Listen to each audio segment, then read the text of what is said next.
안녕하세요. 책 한민국입니다. 오늘 책은 인정욕구, 지은이는 에노모토 히로아키입니다. 인간과 사회의 아픔을 위로하는 심리학 강연으로 유명한 일본의 심리학자. 1955년 도쿄에서 태어나 도쿄대학교 교육심리학과를 졸업하고 도시바 시장조사과에서 근무한 후 도쿄 도립대학 대학원 심리학 전공 박사과정을 밟았다. 현재 MP 인간과학 연구소 대표다. 본문을 읽겠습니다. 인정받고 싶다. 상사에게 일 잘한다는 평가를 받고 싶다. 그 사람에게 내가 특별한 존재였으면 좋겠다. 사람들에게 좋은 사람으로 보이고 싶다. 나라는 사람을 더 알고 싶다. 이렇게 생각하는 사람은 비단 여러분만이 아닐 것입니다. 우리는 언제나 인정받고 싶습니다. 인정 욕구 없이 살 수도 없습니다. 문제는 인정 욕구를 어떻게 없애느냐가 아니라 어떻게 다루느냐입니다. 방법을 살짝 바꿔서 현명하게 다루면 인정 욕구는 우리 삶에서 강력한 아군이 되어줍니다. 인정 욕구 자체는 절대 나쁜 것이 아닙니다. 인정 욕구는 누구에게나 존재하며 우리는 어릴 때부터 인정 욕구를 채우기 위해 부단히 노력해 왔습니다. 인정 욕구는 성장의 원동력이 됩니다. 어린아이들도 성장 욕구나 인정 욕구에 이끌려 걷다가 넘어지기를 몇 번이나 반복하고 나 걸었어 라고 말하는 듯한 얼굴로 웃으며 부모님을 봅니다. 우리는 이렇듯 인정받고자 여러 방면에서 도전하고 노력하고 성장해 왔습니다. 회사에 입사하면 주변 사람들에게 유능한 사람으로 보이고 싶다. 상사나 선배에게 인정받고 싶다라는 마음으로 노력합니다. 성장하기 위해서는 인정 욕구가 꼭 필요합니다. 우리 사회가 가지는 잘못된 시선이 있습니다. 욕구에 눈이 멀다, 욕망에 굴복하다와 같은 표현이나 금욕이라는 단어에서 알 수 있듯 욕구를 바람직하지 않은 것으로 보고 욕구를 억누르고 극복해야 훌륭한 사람이 될 수 있다는 고정관념이 바로 그것입니다. 하지만 미국의 심리학자 에이브러햄 매슬로는 욕구는 절대 나쁜 심리가 아니며 억누르지 말고 채워야 한다고 말합니다. 다음과 같은 성질을 지닌 욕구는 살아가는 데 필요한 기본적 욕구로 이 욕구가 결핍되면 사람은 그 결핍을 채우고자 노력한다고 봅니다. 욕구가 채워지지 않는 사람은 그것에 대한 만족을 끊임없이 갈구한다. 사람은 욕구가 채워지지 않으면 병들고 쇠약해진다. 결핍에서 오는 병은 욕구를 채워주면 나을 수 있다. 끊임없이 욕구를 채워주면 결핍에서 오는 병을 예방할 수 있다. 건강한 사람은 결핍이 없다.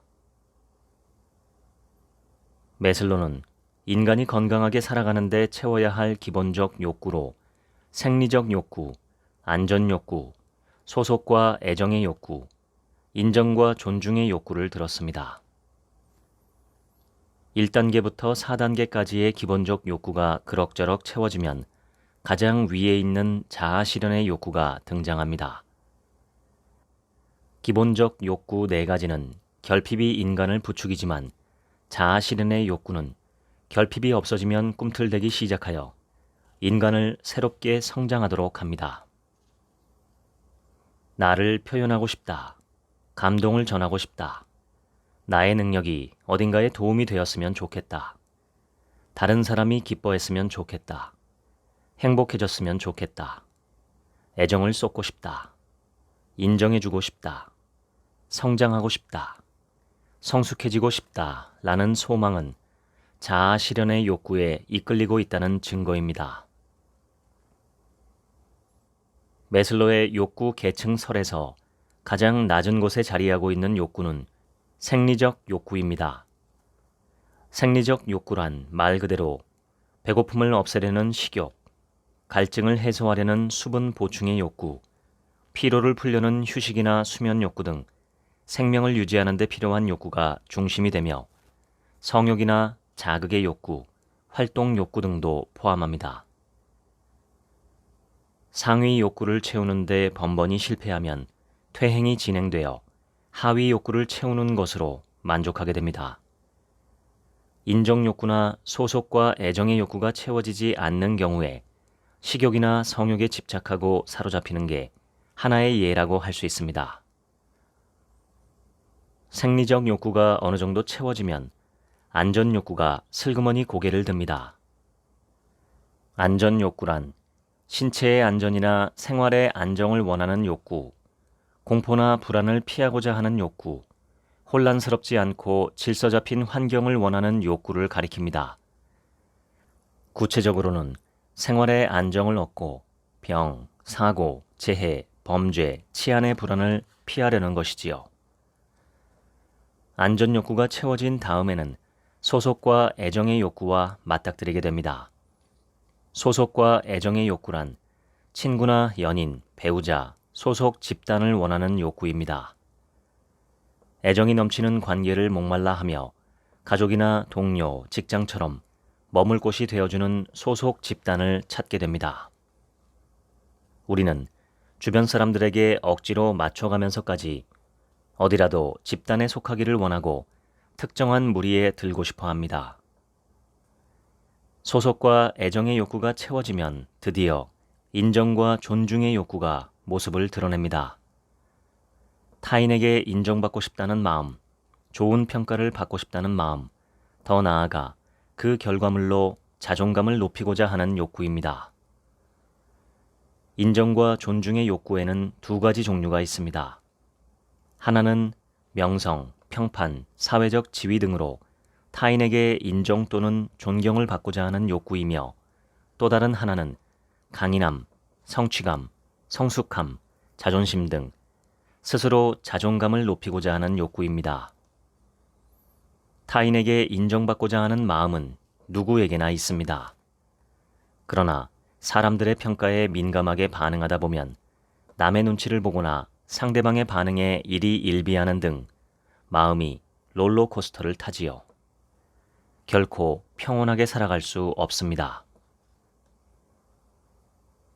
속으로는 이런 건 하기 싫은데, 하면 안 되는데 라고 생각하면서도 상대방에게 인정받고 싶어서 했던 일이 있나요? 어쩌면 당신은 오늘 아침에도 그랬을지 모릅니다.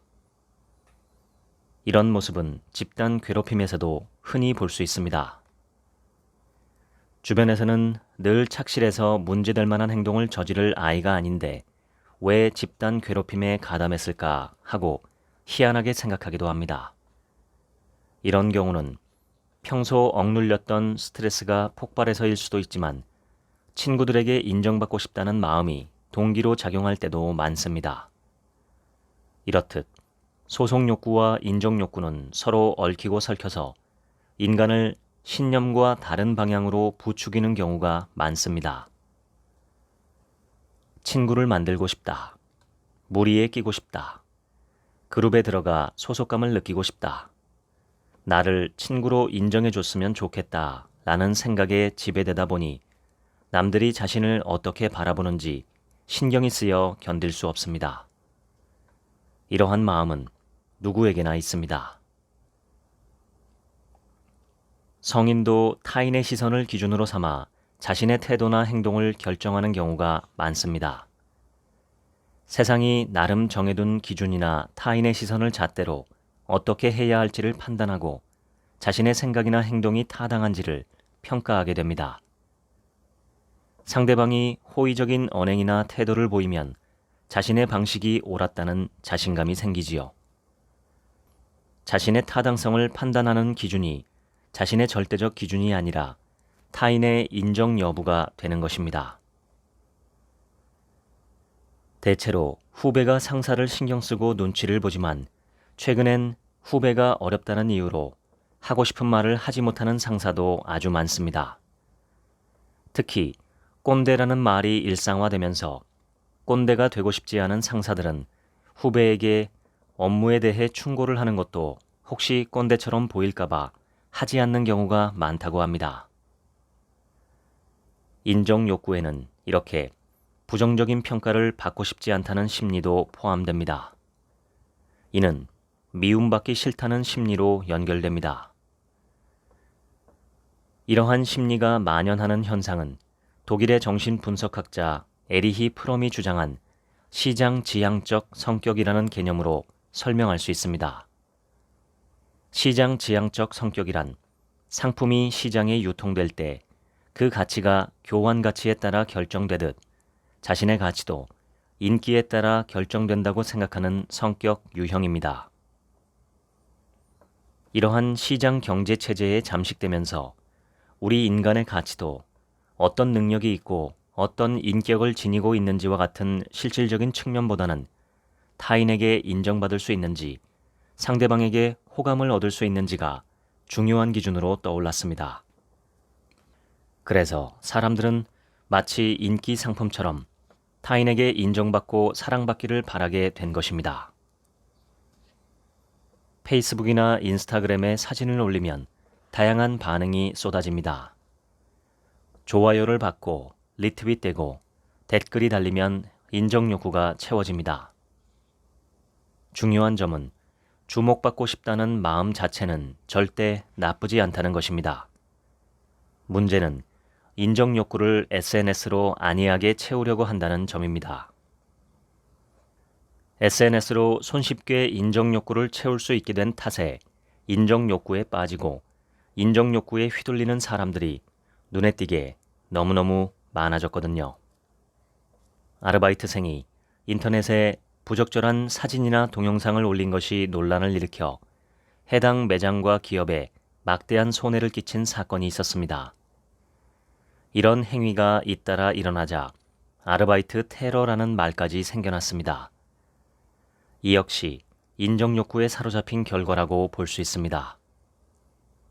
근무하는 매장의 음식이나 식기를 이용해 장난치는 모습을 찍어 SNS에 올리고 식품이 보관된 냉장고 안에 들어가거나 아이스크림 냉동고 위에 누워있는 모습을 찍어서 비위생적이라며 논란이 끊이지 않습니다. 출입이 금지된 공간에서 기념 촬영을 한 사진을 인터넷에 올려서 질타를 받기도 합니다.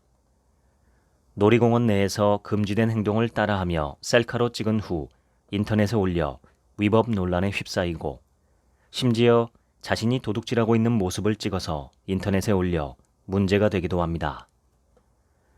인터넷에 올리면 신분이 밝혀지고 법적으로 처벌받는다는 사실을 알고 있는데도 도대체 이런 사진을 왜 올리는 걸까요? 이는 모두 관심받고 인정받고 싶은 욕심 때문에 이성적으로 판단할 수 있는 능력을 잃어버렸기 때문입니다. 작성자로 밝혀져 처벌된 사람들은 왜 이런 어리석은 짓을 했느냐는 질문에 이렇게 답합니다. 눈에 띄고 싶었다. 주목받고 싶었다. 웃기고 싶었다. 대단하다는 말을 듣고 싶었다. 영웅이 되고 싶었다. 이 정도로 인정받고자 하는 욕구에 중독된 것입니다. SNS를 이용해 자신에게 연인이 있다는 사실을 의도적으로 티내는 사람이 있습니다. 데이트 중이라는 사실을 암시하는 멘트를 남기고 고급 레스토랑의 테이블이나 분위기 있는 라운지 소파를 찍어 올리기도 합니다. 은근한 자랑이죠. 나는 사귀고 있는 이성이 있다라는 과시욕이 여과 없이 드러납니다. 하지만 이런 티내기는 보통 자신이 의도한 만큼의 효과는 얻지 못합니다. 자신의 생활에 진심으로 만족하고 있다면 필사적으로 티낼 필요가 없기 때문입니다. 오히려 사람들의 질투심을 유발하지 않도록 숨기겠지요. 친하게 지내는 친구가 있긴 하지만 속마음까지는 터놓을 수 없는 게 아쉽다는 사람도 적지 않습니다. 싫다고 말 못하는 사람이나 억지로 맞춰주려는 사람이 흔히 볼 수 있는 유형입니다. 왜 친구인데도 싫다고 말하지 못하는 걸까요? 왜 억지로 맞춰주려는 걸까요? 타인의 시선을 지나치게 의식하기 때문입니다. 좋은 친구로 인정받고자 하는 마음이 너무나도 큰 나머지 속마음을 터놓지 못하는 것입니다. 대학생 310명을 대상으로 진행한 의식조사에서 79%가 타인의 시선을 매우 신경 쓴다, 72%가 타인에게 미움받고 싶지 않다는 마음이 강하다라고 대답했습니다. 70% 이상이 미움받고 싶지 않다는 생각에 사로잡혀 있었으며 80%가 타인의 시선을 지나치게 신경 쓰고 있었습니다. 그리고 60%가 타인에게 미움받을까봐 불안하기도 하다, 52%가 상대방이 나를 어떻게 생각할지 신경이 쓰여서 할 말을 못하는 때가 종종 있다, 60%가 좋은 사람인 척 연기할 때가 있다라고 응답했습니다. 이러니 진솔한 관계로 발전하기 힘든 것도 어찌 보면 당연하겠지요. 싫다고 말하지 못하는 우리의 내면엔 강렬한 인정 욕구가 꿈틀거리고 있습니다. 인정 욕구에 휘둘리다 보면 자신의 속마음을 억누르며 살아가게 되고 결국 상당한 스트레스를 떠안게 됩니다. 항상 타인의 의사만 신경 쓰다 보니 도대체 나는 누구를 위한 인생을 살고 있는지 모르겠다며 한탄하는 사람도 있습니다. H씨는 어렸을 때부터 부모님을 의식한 나머지 부모님이 마음에 들어할 만한 말들만 골라서 했습니다. 전형적인 착한 아이인 셈이지요. 부모님께 받은 선물이 기대와 달라서 내심 실망해도 고맙다며 기뻐합니다. 이런 일도 있었습니다. 동물원에 가기로 한 날 부모님의 친구가 놀러 오겠다며 전화를 걸어왔습니다. 속으로 부모님이 거절해 주기를 바라면서도 모범 답안을 내놓습니다. 오랜만인데 오시라고 하세요. 동물원은 나중에 가도 되잖아요. 착한 아이로 비치는 편이 당장 마음은 편했을지 모르지만 그런 자세가 몸에 배어버리자 어느샌가부터 친구, 동료, 연인 앞에서도 자신의 생각을 억눌러가며 상대방의 기대에 부응하고자 애쓰게 되었습니다. 하지만 최근엔 자신의 이런 모습에 피로감을 느끼기 시작했습니다. 자신을 지나치게 내세우면서 이기적으로 행동하기는 싫은 마음과 상대방을 배려해주고 싶은 마음 사이에서 어떻게 균형을 잡아야 할지 몰라 난감합니다. 우리는 상대방에 따라 자신의 모습을 아주 자연스럽게 조정합니다. 상대방에 따라 나의 모습이 결정됩니다. 착실하고 어른스러운 나를 이끌어내는 사람도 있고 시끄럽게 까부는 나를 이끌어내는 사람도 있습니다. 애교 넘치는 나를 이끌어내는 사람도 있고 차분하고 믿음직한 나를 이끌어내는 사람도 있습니다. 이렇듯 상대방에 어울리는 나가 거의 자동적으로 움직이기 시작합니다. 바꿔 말하면 상대방 또는 그 무리에 어울리는 캐릭터가 움직이기 시작하는 것이지요. 캐릭터는 편리하기도 하지만 예상보다 강한 구속력을 발휘하기도 합니다. 캐릭터에는 상대방 또는 주변의 기대가 깔려 있고 언제든 그 기대에 부응해야 하기 때문입니다. 저 녀석은 이런 캐릭터니까 이런 반응을 보이겠지. 이러한 기대를 저버릴 수 없으니 항상 캐릭터를 의식하고 그 캐릭터에 어울리는 행동을 해야 합니다. 우리는 절대 평면적인 존재가 아닙니다. 입체적인 캐릭터를 갖고 있는 것이 인간이죠. 늘 밝고 모두를 웃겨주는 사람도 기분이 가라앉을 때가 있고 우울할 때가 있습니다. 그러나 사람들 앞에서 어두운 모습을 보이면 너답지 않다라는 말을 들을 것이 뻔하므로 축 늘어질 수는 없습니다. 캐릭터라는 편리한 장치에 의존하는 한 캐릭터에 반하는 생각은 어쩔 수 없이 모두 억눌러야 합니다. 그래서 답답함을 느끼게 되는 것입니다. 결국 인정욕구에 지배당하는 한 늘 상대방이 기대하는 나로 살 수밖에 없습니다. 스스로를 억누르며 상대방에게 맞춰주기만 한다면 스트레스를 받을 수밖에 없습니다. 상대방의 기대에 어긋나지 않으려는 마음이 커지면 상대방이 바라는 모습대로 연기하게 됩니다. 그러다 보면 안절부절 못하거나 자기 혐오에 빠져서 결국엔 심각한 스트레스로 이어지기도 하지요. 채워지지 않은 인정 욕구는 유명인이나 정치인에 대한 공격적인 감정을 유발할 때도 있습니다.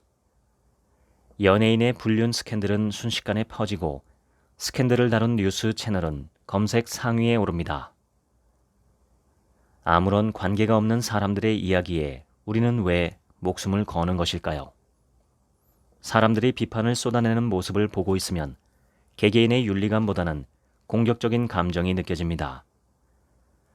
유명인을 끌어내리고 싶다는 집념까지 엿보입니다. 나와 전혀 관계없는 사람의 일에 왜 이렇게까지 많은 시간을 쓰는 걸까요? 활발히 활동 중인 유명인을 끌어내림으로써 얻는 쾌감으로 평소에 쌓인 울분을 푸는 심리가 엿보입니다. 인정 욕구가 채워지지 않아 생기는 욕구 불만을 조금이라도 해소해 보겠다라는 심리가 얼핏 엿보입니다. 일머리가 좋은 사람이나 출세한 사람, 이성에게 인기가 많은 사람은 주변에서 부러움의 시선을 한몸에 받지만 신랄한 비난이나 근거 없는 험담의 대상이 되기도 합니다. 채워지지 않은 인정 욕구가 주변에서 인정받는 사람을 끌어내리려는 심리로 작용하는 것입니다. 누구나 이런 심리를 인지하고 있기에 유능한 사람일수록 겸손하고 틈만 나면 자신의 실패담을 늘어놓습니다. 인정 욕구란 타인에게 인정받고자 하는 욕구를 말합니다. 이때 의식하게 되는 것이 보이는 나, 즉 다른 사람들에게 비치는 자신의 모습입니다. 보이는 나를 강하게 의식하게 되는 시기는 주로 사춘기 이후이므로 인정 욕구로 괴로워하게 되는 시기도 사춘기 이후부터라는 의견이 일반적입니다. 근대 심리학의 창시자인 심리학자 윌리엄 제임스는 훗날 심리학의 정석이 된 교과서에서 자아의 이중성을 소개합니다. 자아는 순수한 자아인 동시에 경험적 자아이며 주체인 동시에 객체도 되는 것을 자아의 이중성이라고 보았습니다. 그리고 자아를 인식 주체로서의 자아와 인식 대상으로서의 자아라는 두 가지 측면으로 나누었습니다. 흔히 나를 의식한다, 나를 들여다본다 라고 하지요. 하지만 의식 주체로서의 나와 의식 대상으로서의 나가 동시에 존재하지 않으면 자신을 의식할 수 없으며 들여다보는 주체로서의 나와 들여다보는 대상으로서의 나가 동시에 존재하지 않으면 자신을 들여다볼 수 없습니다. 타인의 시선이 신경 쓰이는 것은 딱히 이상한 일이 아닙니다. 누구나 타인의 시선을 의식하게 마련입니다. 상대방의 눈에 자신이 어떻게 비칠지, 주변 사람들 눈에 자신이 어떻게 보일지 의식하는 것은 인간 최대 관심사라고 해도 과언이 아니지요. 우리는 왜 이렇게나 타인의 시선을 의식할까요? 그 이유는 타인의 시선이 자신을 비추는 도구이기 때문입니다. 인간은 자신을 궁금해하는 동물입니다. 나는 사람들이 좋아해 줄 만한 성격인지, 뭐든 잘한다며 인정해 줄 만한 능력이 있는지, 호감을 느낄 만한 인상인지를 어떻게든 알고 싶어 하지요. 누구나 그렇습니다. 그 궁금증을 풀어주는 열쇠가 바로 타인의 시선입니다. 객관적인 내 모습을 볼 수 있는 것은 바로 타인의 시선입니다. 미국의 사회학자 찰스 호튼 쿨리는 우리 내면의 자아를 사회적 상호작용으로 형성되고 타인의 시선 속에서 생겨난다라는 의미에서 거울 자아라고 정의했습니다. 우리 자신의 모습이 타인의 시선이라는 거울에 반영된다는 말입니다. 타인의 시선이라는 거울에 비춰야 비로소 자신의 성격이나 능력과 같은 내면적인 특징을 알 수 있습니다.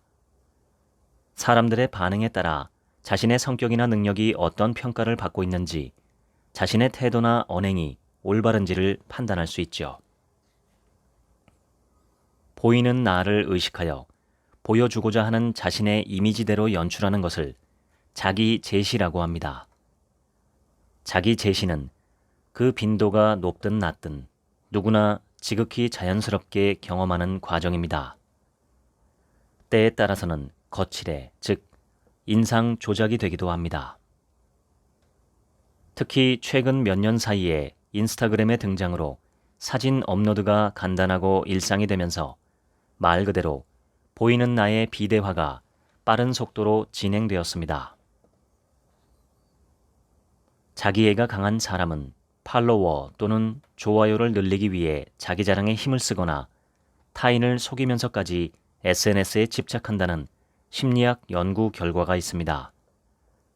또 인정 욕구가 강한 사람일수록 인스타그램이나 트위터에 접속한 시간이 길고 인정 욕구가 그다지 심하지 않은 사람은 낮은 SNS 사용률을 보인다는 연구 결과도 있습니다. 아울러 인정 욕구가 강한 사람일수록 손에서 스마트폰을 잠시도 놓지 않는 데 비해 인정 욕구가 그다지 심하지 않은 사람은 스마트폰에 의존하지 않는다는 연구 결과도 있습니다. 인스타그램과 같은 SNS에 사진을 올려 타인에게 인정받고자 하는 욕구와 우울 사이에는 상관관계가 있다는 보고가 있습니다. 즉, SNS로 인정 욕구를 채우려고 하면 오히려 기분이 불안정해지고 우울해지기 쉽다는 사실이 밝혀진 것입니다. SNS 때문에 인정 욕구의 포로가 되고 인정 중독에 빠진 사람들이 더욱더 눈에 띄게 늘고 있는 이 시대, 우리는 어떻게 인정 욕구와 타협해야 할까요? 우리는 자신의 이미지, 즉 자아 이미지를 가지고 있습니다. 보통 자아 이미지를 자신의 천성이라고 생각하기 쉽습니다. 그러나 자아 이미지는 가까운 타인이 나를 겪고 느낀 이미지에 맞게 만들어져 온 것임을 알 수 있습니다. 넌 예민한 성격이구나. 왜 그렇게 사소한 것 하나하나에 목숨을 걸어? 좀 더 너그럽게 행동하렴. 이와 같은 말을 부모에게 들으면 예민한 성격, 사소한 것까지 마음 쓰는 성격이라는 자아 이미지가 생깁니다. 상대방에게 직접 듣는 말뿐만 아니라 상대방의 태도로도 자아 이미지는 결정됩니다. 이렇듯 우리는 원래부터 자아 이미지를 갖고 있다고 생각하기 쉽지만 사실은 사람들에게 들은 말이나 사람들의 태도를 통해 알게 되는 것입니다. 결국 타인의 시선에 의해 만들어지죠. 그래서 호감이 가는 자아 이미지를 만들고자 사람들에게 바람직한 이미지를 심어주려다 보니 타인의 시선에 민감해질 수밖에 없는 것입니다. 최근엔 지나칠 정도로 쉽게 상처받는 사람이 많아지고 있습니다. 이 현상은 무시 불안과 관련이 있습니다. 무시 불안이란 상대방에게 무시당하거나 얕보이지는 않을지, 가볍게 보이지는 않을지 불안해하는 심리를 말합니다. 삐뚤어진 인정 욕구라고 할 수 있죠. 무시 불안이 강한 사람의 눈에는 친절한 태도조차 자신을 무시하는 태도로 보입니다. 전문적인 분석을 거듭 진행한 결과 상대방의 거만한 태도를 신경 쓰는 사람일수록 다음과 같은 경향이 있다는 게 밝혀졌습니다. 타인에게 비판을 받으면 사실 여부와 관계없이 갑자기 화가 난다. 사람들에게 얕보이고 싶지 않다는 생각이 강하다. 툭하면 못마땅하게 생각할 때가 있다. 무엇을 하든 잘 풀리지 않는다고 느낄 때가 있다. 걸핏하면 타인과 나를 비교한다. 일이나 공부가 싫어서 견딜 수 없을 때가 있다. 타인의 시선이 매우 신경 쓰인다. 이 분석에 따르면 현재 상황에 불만이 많고 자신감이 없으며 무시불안이 강한 사람일수록 거만한 태도에 과민 반응하는 것을 알 수 있습니다. 셀프 핸디캐핑이라는 말을 들어보셨나요?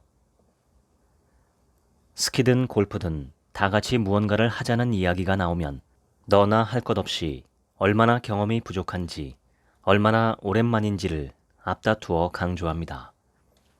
이것이 심리학에서 말하는 셀프 핸디캐핑입니다. 불리한 결과가 나왔을 때 상처받지 않으려고 하는 것이지요.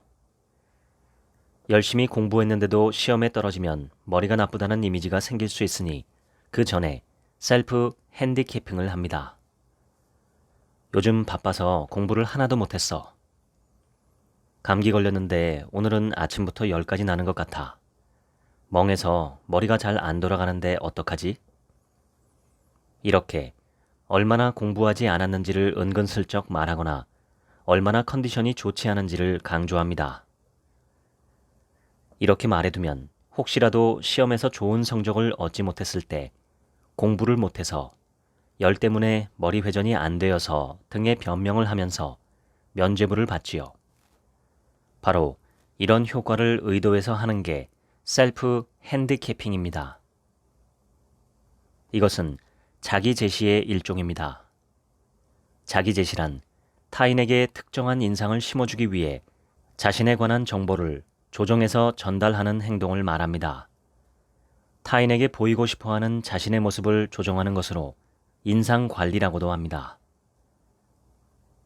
셀프 핸디캐핑은 부정적인 평가를 받을 가능성이 큰 경우 자신이 얼마나 불리한 상황에 놓여 있는지를 미리 강조하거나 실제로 핑계를 만들어서 실패에 따른 평가 절하나 이미지 악화를 예방하는 자기 제시의 일종입니다. 인정 욕구가 좌절되는 것을 막기 위한 시도이기도 합니다. 우울한 일이 있어도 억지로 밝게 행동하는 이유는 상대방이 자신에게 마음쓰기를 원하지 않기 때문입니다. 모두 상대방에게 좋은 사람이 되고자 하는 마음, 즉 인정 욕구에서 비롯된 심리입니다. 문제는 무리해서 자신을 억누른 탓에 스트레스에 시달리는 경우입니다. 이때를 유심히 살펴보아야 합니다. 인정 욕구를 잘 활용하면 사람들과 원만한 관계를 쌓을 수 있다는 장점이 있습니다. 다소 무리하더라도 크게 힘들지 않다면 인정 욕구에 이끌려 부담을 감수하면서까지 노력하는 행동은 절대 나쁜 것이 아닙니다. 일, 공부, 운동, 예술 등 어느 분야에서나 성장하기 위해서는 끈질기게 노력해야 합니다. 그 노력을 인정 욕구에서 비롯된 행동이라는 이유로 부정하지 마세요. 중요한 것은 인정 욕구를 무조건 부정할 것이 아니라 인정 욕구가 주는 좋은 영향과 나쁜 영향을 구분하는 것입니다.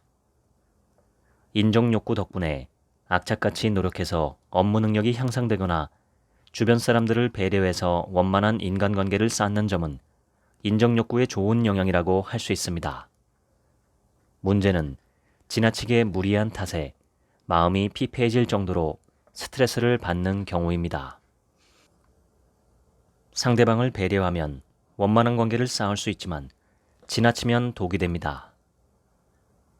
원체 배려심이 많아 이기적으로 행동하지 않는 사람은 아무런 문제가 없지만 억지로 좋은 사람인 척 연기하는 사람은 상당한 스트레스를 받고 있을 가능성이 있습니다. 30대 여성 M씨는 금세 동요하고 화내며 울음을 터뜨리는 등 정서적으로 불안한 어머니 밑에서 자랐기 때문인지 어릴 적부터 주변 사람들을 유난히 신경 쓰며 살아왔습니다. 지금 생각해보면 어머니는 굉장히 미성숙한 사람이었어요. 생각대로 안 되면 곧바로 감정적으로 변해요. 이웃이나 친척에 대한 하소연을 자주 늘어났지요. 아버지 얘기만 나오면 매일같이 우는 소리를 했고요. 자기는 늘 모두를 위해 희생하다 보니 얻는 건 아무것도 없다고 불평만 했습니다. 어머니가 행복해했던 모습은 기억이 잘 안 나네요. 좀 더 부모 노릇을 해줬으면 해서 반항한 적도 있었는데 어머니는 자신이 이렇게 고생하면서 노력하고 있는데 너는 알기나 하냐면서 울음을 터뜨리더라고요. 항상 어머니가 부담을 느끼거나 동요하지 않도록 눈치 보며 살아와서 그런지 어느샌가 주변 사람들 앞에서도 저를 억누르고 상대방이 부담스럽지 않도록 눈치 보며 행동하는 게 습관이 됐어요. MC는 이렇게 자기 분석을 한 후 얼마 전 연인과 크게 싸운 이야기를 꺼냈습니다. 발단은 정말 사소한 일이었는데 말다툼하는 도중에 남자친구가 화를 내며 다음과 같은 말을 했다고 합니다. 다른 사람들 앞에서 착한 척하는 것도 어느 정도여야지. 그렇게 착한 사람 연기하면서 이런저런 감정들이 쌓이니까 나한테는 대수롭지 않은 일로도 폭발하는 거야. MC는 어머니가 정서적으로 미성숙했던 탓에 영유아기 애착 형성이 제대로 이루어지지 않아 유기 불안이 강하게 나타난 사례입니다. 유기 불안이란 상대방에게 버려지지는 않을지, 기껏 가까워졌는데 멀어지지는 않을지 불안해하는 상태를 가리킵니다. 누군가와 친해지면 그 사람이 영원히 떠나버리지는 않을지, 이 관계가 순식간에 끝나버리지는 않을지 불안한 적은 없었는지요. 이 두려움은 유기 불안에서 비롯된 심리입니다. 유기 불안에 자꾸 시달리다 보면 누군가와 친해지기를 두려워하는 경우도 있습니다. 만약 인간관계에서 적당히 거리를 둘 때는 큰 문제가 없지만 가까워진 후에는 끝없는 싸움을 계속하다가 파국을 맞이하는 과정이 반복된다면 마음속 깊은 곳에 있는 유기 불안에 휘둘리고 있을지도 모릅니다. 타인과 친밀한 사이로 발전하기 위해서는 주변 사람들의 눈치만 보지 말고 좋은 사람이 되고자 무리하지 않는 선에서 자신과 바로 마주하는 것이 중요합니다. 인정 욕구에 휘둘리지 않으려면 SNS와 거리를 두는 것도 매우 중요합니다. SNS는 여러 사람과 소통할 수 있는 편리한 도구이긴 하지만 신경 써야 할 상대를 대폭 늘리는 도구이기도 합니다. 함께 있을 때뿐만 아니라 어디에서 뭘 하든 SNS로 이어진 수많은 사람을 종일 신경 써야 합니다. SNS는 기본적으로 한 컷의 이미지와 텍스트가 중심이 되는 커뮤니케이션 수단입니다. 그러다 보니 진짜 표정이나 목소리도 알 수 없는데 문장에서 건조함마저 느껴지니 불안해지는 경우도 있을 것입니다. 이를 피하고자 이모티콘을 쓰기는 하지만 이모티콘이 없으면 없는 대로 신경 쓰입니다. 채워진 욕구는 인간을 더 부추기는 않는다는 이론으로 보면 SNS에 의존하는 사람은 현실에서 인정 욕구를 채우지 못하고 있는 것입니다. 우리가 진정으로 신경 써야 하는 건 소중한 사람들이나 공부, 일, 취미에 집중하며 보람찬 생활을 보내는 것입니다. SNS로 인정 욕구를 채우기보다는 현실에서 인정 욕구를 채우는 방향으로 바꿔야 합니다. SNS를 멀리하고 타인의 시선에서 벗어나는 시간을 갖는 것이 중요합니다. 인정 욕구에 휘둘리지 않기 위해서는 절친한 사람과 진솔하고 깊은 관계를 유지하는 것이 중요합니다. 문제는 자신을 솔직하게 보여주며 관계를 맺기가 쉽지 않다는 점입니다. 나를 거짓없이 드러내고 싶지만 드러내기가 무섭다는 심리가 작용합니다. 첫 번째 요인은 현재의 관계가 무너지는 것에 대한 불안입니다. 즐거운 분위기를 망치지 않을지 불안해하거나 필요 이상으로 가까워져서 상처를 주거나 받을까 두려워하는 심리가 반영된 것입니다.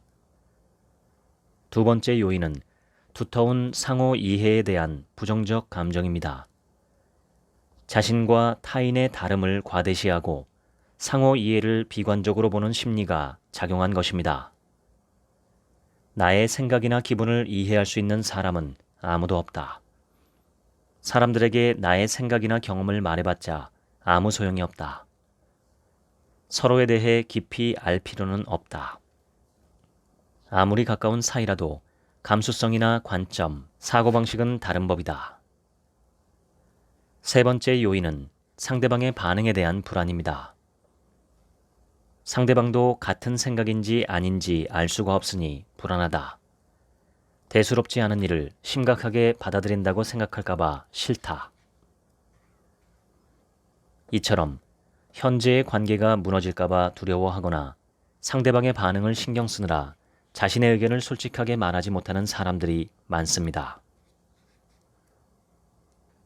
서로 인정해줄 만큼 가까운 관계로 발전하기 위해서는 자신을 거리낌 없이 드러내야 합니다. 하지만 그 한 걸음을 내딛는 것이 그렇게 간단하지는 않죠. 자신을 거리낌 없이 드러내야 가까운 관계로 이어진다는 사실을 알고는 있지만 상대방이 어떤 반응을 보일지 모른다는 불안감에 행동으로 옮기지 못하는 것입니다. 부정적으로 보이기 싫은 마음이 강한 사람일수록 표면적인 친구 관계를 선호한다는 심리학 연구 결과가 있습니다. 이러한 관계는 서로를 인정해주고 서로의 인정 욕구를 충분히 채워줄 만큼 가까운 관계로 발전하기는 어렵습니다. 자신을 드러내려면, 즉 자기 제시를 하려면 한 걸음 내딛는 용기가 필요합니다. 과감히 자신을 보여줘야 합니다. 그러면서 자신감이 생기는 것입니다. 용기 내어 자신을 보여주면 왜 자신감이 붙는 것일까요? 그 이유는 누구나 마음속 유기불안을 안고 사는 동시에 타인의 시선을 의식하기 때문입니다. 자신이 마음을 열면 이를 호의적으로 느낀 상대방도 호감을 가지고 자기 제시를 합니다. 이렇게 자기 제시를 하면 서로의 유기불안이 해소되며 자신감이 생기는 것입니다. 자기 제시가 상대방의 호감을 끌어낸다는 사실은 이미 수많은 심리 실험을 통해 증명되었습니다. 호감이 없고 신뢰할 수 없는 상대에게는 솔직하게 자신을 내보이지 못하는 법입니다. 그렇기 때문에 자기 제시는 호의나 신뢰의 표현으로 받아들여집니다. 그러니 주저하지 말고 자기 제시를 해보는 것은 어떨까요? 물론 마음을 열다 보면 때론 상처를 받을 때도 있습니다. 왜 그런 생각을 하냐며 무시당하거나 자신의 이야기가 사람들의 입에서 오르내리거나 그렇게 진지한 이야기는 들어줄 수 없다며 퇴짜 맞을지도 모릅니다. 하지만 우리가 마음을 열었는데도 얕보거나 비웃으며 멀리하는 상대방은 애초에 가까운 관계를 유지할 가치가 없는 사람이겠죠. 이 사실을 일찍 안 것만으로도 다행이라 여기고 그 사람과는 거리를 두면서 관계를 유지하면 될 일입니다.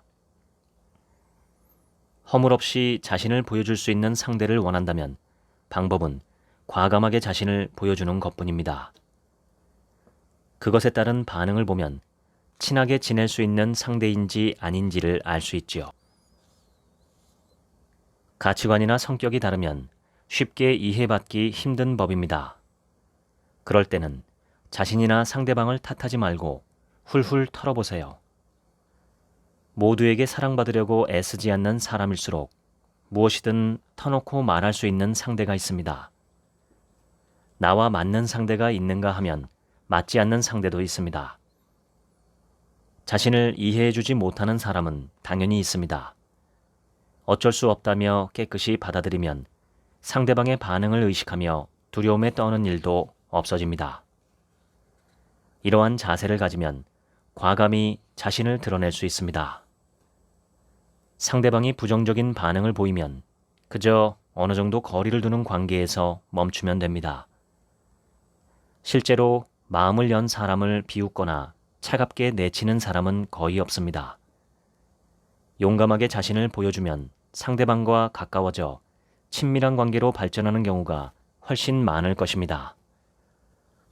반면 모두에게 사랑받고자 애쓰는 사람은 미움받지 않도록 자신을 억누르고 상대방에게 신경 써가며 어떻게든 맞추려고 하므로 되레 관계가 멀어져 결국 누구와도 친해지지 못합니다.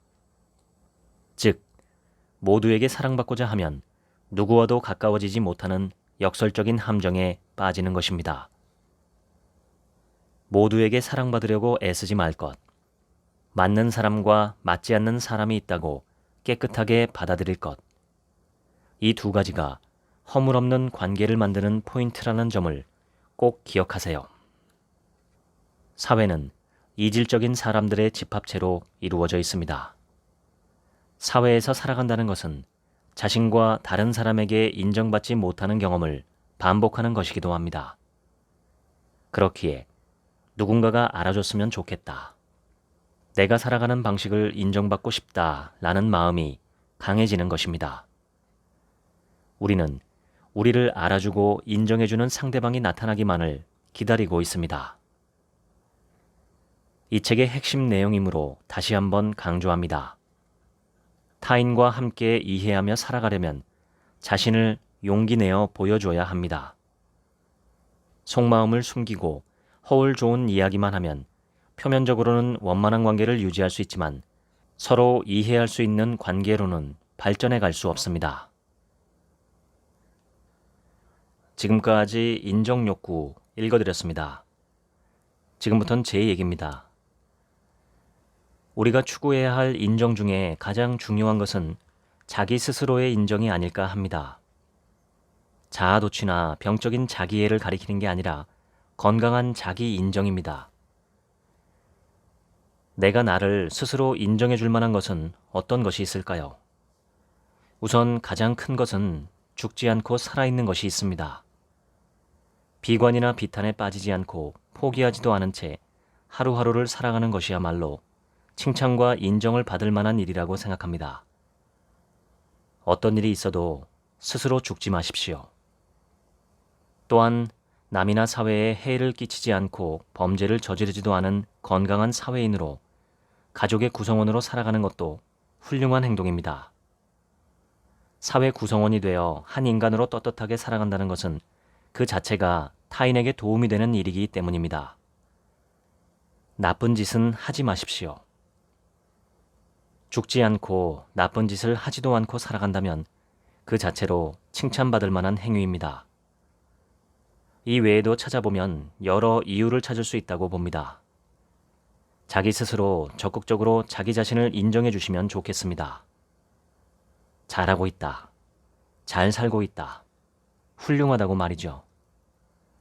그러면 건강한 자부심이 솟아난다고 생각합니다. 건강하지 않은 자부심은 남을 낮춰서 나를 높이려는 것이고, 건강한 자부심은 나의 인격과 실력을 갈고 닦는 것입니다. 비교하지 않아도 됩니다. 특히 남과의 비교는 불행의 지름길이죠. 과거의 나와 지금의 나를 비교하는 것도 아주 조심스럽게 사용해야 하는 도구라고 생각합니다. 비교는 만물을 쉽고 빠르게 파악하기 위한 인간의 사고 도구이지만 파악에서 멈추는 것이 아니라 한 걸음 더 나아가 판단과 비교까지 한다는 게 문제입니다. 거기까지 가지 말고 파악까지만 하면 됩니다. 더 나아가서 선악과 호불호와 시비의 분별까지 나아가면 에덴 동산의 선악과를 따먹는 행동과 같습니다. 파악만 하고 판단은 하지 않는다는 것은 있는 그대로 본다는 의미이기도 합니다. 판단과 선악, 호불호, 시비 분별 등 온갖 관념의 장막을 걷어치울 때 비로소 현상의 본질을 파악할 수 있다는 것은 불교를 비롯한 모든 마음 공부의 원칙입니다. 그래야 비로소 마음의 평화를 얻을 수 있습니다. 저도 날마다 이 연습을 합니다. 그래야 비로소 마음의 평화를 얻을 수 있습니다. 이 마음의 평화는 우리가 평생 살면서 추구해야 하는 소중한 것이라고 생각합니다. 진정한 행복은 99%가 마음의 평화입니다. 자기를 인정하는 방법 중 하나로 에밀 쿠에의 주문이 있습니다. 거울을 보면서 나는 날마다 모든 면에서 점점 좋아지고 있다 라는 말을 10번 이상 하는 것입니다. 저도 일상에서 생각날 때마다 이 주문을 반복해서 저 스스로에게 들려줍니다.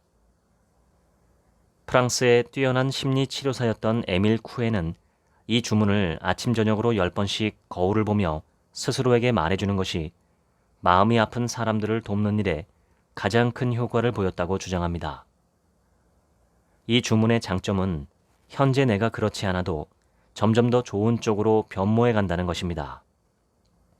내가 점점 더 좋아지고 있다고 스스로에게 말을 하면 선택의 기로에서 나는 내가 장기적으로 좋아지는 방향으로 선택할 수 있습니다. 그렇게 사람은 점점 더 나은 사람으로 변해갑니다. 삶은 강에서 상류로 향하는 보트를 타고 있는 것과 같아서 가만히 있으면 저절로 하류로 떠내려갑니다. 일정한 노력을 기울여야 제자리고 상류로 거슬러 올라가려면 상당한 노력을 기울여야 합니다. 인생은 하류로 떠내려가는 삶과 제자리에 머무는 삶, 아니면 연어처럼 상류로 올라가는 삶, 이 셋으로 구분할 수도 있습니다. 하류로 떠내려가는 삶을 살면 스스로 칭찬하고 인정하기는 어렵겠죠. 제자리에서 버티기만 해도 인정받을 만하다고 생각합니다. 사는 게 녹록지 않기 때문입니다. 이 책을 읽으며 저 스스로를 돌아보니 저도 참 많은 인정 욕구를 갖고 있었고 그로 인해 스스로 많은 고통을 받았었구나 싶네요. 그냥 내가 나를 인정해주는 것만으로도 충분한데 말입니다. 당신은 어떠신가요? 살아온 인생을 돌아보면 남는 것도 없고 허무하다고 느끼시나요? 죽지 않고 나쁜 짓을 하지 않고 살아온 것만으로도 충분히 인정받을 만한 삶입니다. 자기 스스로를 인정해 주시면 좋겠습니다. 자기가 자기를 인정해 주지 않으면 남에게서도 인정받기가 어렵습니다. 순서는 자기 인정이 먼저입니다. 자기 자신을 북돋아주고 격려하며 사시기를 바랍니다. 자기 스스로를 구박하지 마시기를 바랍니다. 지금까지 책 한민국의 하루치 생각이었습니다. 감사합니다.